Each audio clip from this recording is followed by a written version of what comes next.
राधे राधे दोस्तों, इस बार 17 सितंबर से पितृपक्ष की शुरुआत हो चुकी है।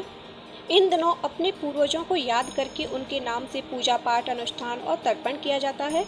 श्राद्ध पक्ष के 16 दिनों हमारे पितर धरती पर आते हैं। पितृपक्ष में मनुष्य से लेकर पक्षी तक किसी भी रूप में पितर हमारे द्वार पर आ सकते हैं। बस हमें पहचानने की जरूरत होती है। हम पहचान नहीं पाते। इस दौरान हम उनके निमित्त भोजन, दान आदि करते हैं।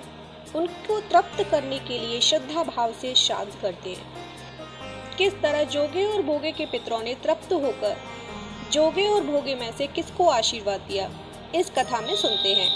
पितृपक्ष में यह कथा अवश्य सुननी चाहिए। पौराणिक कथा के अनुसार जोगे और भोगे नाम के 2 भाई थे। दोनों अलग अलग घरों में रहा करते थे। जोगे के पास धन की कोई कमी नहीं थी, लेकिन भोगे निर्धन था।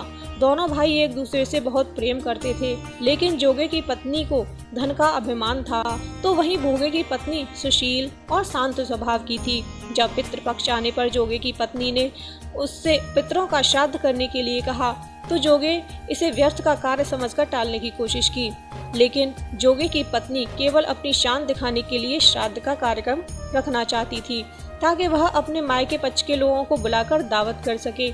जोगे की पत्नी से उसने कहा कि मुझे कोई परेशानी न हो, इसीलिए आप ऐसा कह रहे हैं, लेकिन मैं सत्य कह रही हूँ, मुझे इसमें कोई परेशानी नहीं है। मैं भोगे की पत्नी को बुला लूंगी, हम दोनों मिलकर सारा काम कर लेंगी।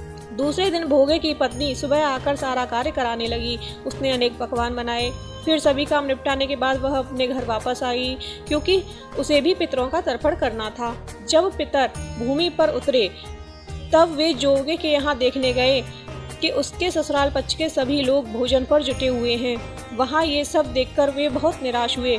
उसके बाद जोगे भोगे के पितर भोगे के यहाँ गए, तो देखते हैं कि मात्र पितरों के नाम पर केवल अग्यारी दे दी गई है। पितर उसकी राख चाटते हैं और भूखे ही नदी के तट पर पहुँच जाते हैं। कुछ ही देर में सारे पितर अपने अपने यहाँ श्राद्ध ग्रहण करके इकट्ठे हो गए और बताने लगे कि उनकी संतानों ने किस किस तरह से उनके लिए श्राद्धों के सारे पकवान बनाए। जोगे और भोगे के पितरों ने भी अपना सारा कुछ बताया। उन्होंने सोचा कि अगर भोगे निर्धन न होता और श्राद्ध करने में समर्थ होता, तो शायद उन्हें भूखा वापस नहीं जाने पड़ता, क्योंकि भोगे के घर में तो खाने के लिए भी 2 जून की रोटी नहीं थी।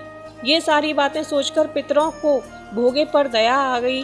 अचानक से वे नाच नाच कर गाने लगे कि भोगे के घर धन हो जाए, भोगे के घर धन हो जाए। सांझ का समय हो चला था, लेकिन भोगे के घर में खाने को कुछ भी नहीं था।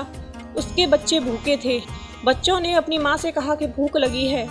तब उन्हें टालने के लिए गुस्से से गरजकर भोगे की पत्नी ने कहा कि जाओ, आंगन में हौदी औंधी रखी है, उसे जाकर खोल लो, उसमें जो भी मिल जाए आपस में बांट कर खा लेना। बच्चे जब वहाँ जाकर हौदी देखते हैं, तो वे दौड़े दौड़े माँ के पास आकर कहते हैं, माँ, हौदी तो मोहरों से भरी पड़ी है। आंगन में आकर भोगे की पत्नी यह सब कुछ देखती है, तो उसके आश्चर्य का ठिकाना नहीं रहा। इस तरह पितरों के आशीर्वाद से भोगे भी धन धान्य से परिपूर्ण हो जाता है, लेकिन इस बात का बिल्कुल अहंकार नहीं करता है। और अगले बरस पूरी श्रद्धा के साथ भोगे एवं उसकी पत्नी अपने पितरों का श्राद्ध करते हैं। भोगे की पत्नी पितरों के लिए 56 प्रकार के व्यंजन तैयार करती है। वे दोनों ब्राह्मणों को भोजन कराते हैं।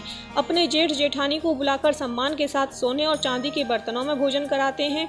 इससे उनके पितर बहुत प्रसन्न होते हैं। दोस्तों, पितर कभी भी अपनी संतानों को परेशान नहीं करना चाहते। वे बहुत दयालु होते हैं, लेकिन संतानों की उपेक्षा से दुखी हो जाते हैं, क्योंकि संतान के द्वारा श्राद्ध कर्म और पिंडदान आदि करने पर उन्हें तृप्ति मिलती है और वे अपनी संतानों को धन धान्य और खुश रहने का आशीर्वाद देते हैं। पितृ ये नहीं चाहते कि उनकी संतानें उनको तृप्त करने के लिए बहुत कुछ करें। वे श्रद्धा भाव से किए गए श्राद्ध के खुशी के साथ स्वीकार करते हैं। कहा भी गया है कि श्रद्धा के बिना श्राद्ध अधूरा होता है। धन्यवाद।